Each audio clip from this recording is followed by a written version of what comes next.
welcome to another edition of Water Wellness and the importance that water has on our lives.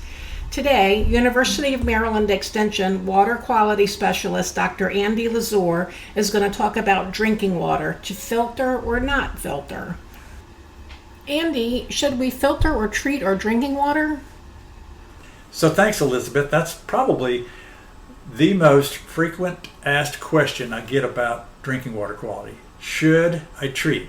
Well, my answer is it depends upon the quality.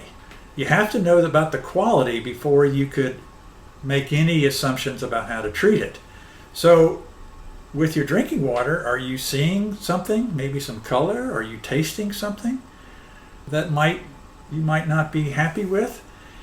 We need to understand the quality, and so the only way to know the quality is if the water is tested. If testing is needed, how do we go about testing?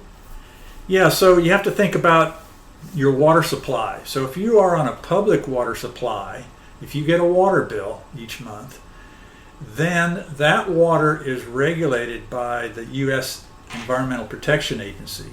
And so they require, through the Safe Water Drinking Act, that all public water be tested for about 95 contaminants.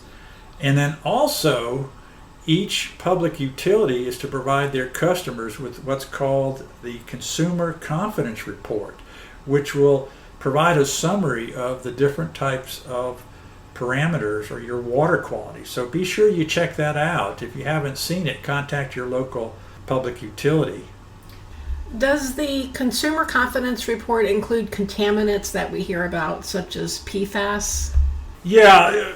Yeah, so that list is pretty comprehensive. They'll test for bacteria, metals such as lead, things like that, but they do test and recently have started testing for PFAS. Another thing that we hear about or people concerned about are microplastics. So, there's different contaminants, but again, within 95 contaminants, they test for a lot of different things that you can be concerned with, but again, it may not be complete of all the contaminants because there's literally hundreds and hundreds of potential contaminants out there. So that report is very helpful information to a homeowner.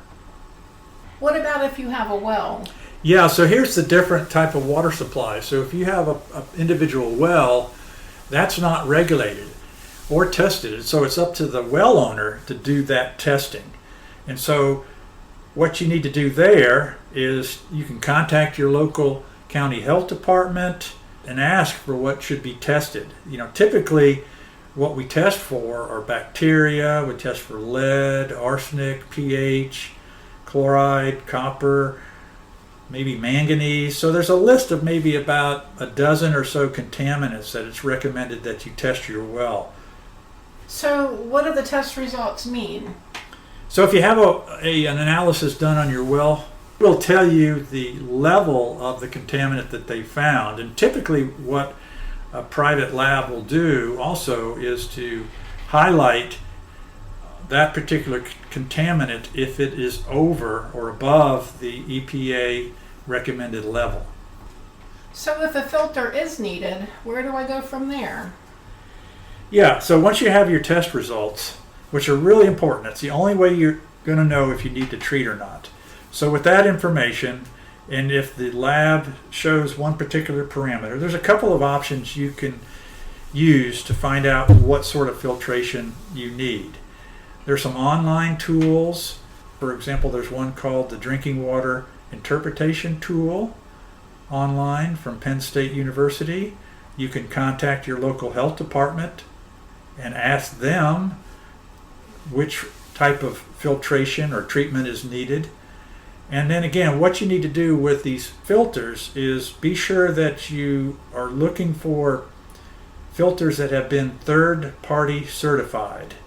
In other words, they have actually tested the filter to ensure that it's reducing the contaminant by what they have on the label. That's really important. So there's various third-party certification organizations out there, and you really need to look at that. Another thing to think about with filtration is only buy what you need.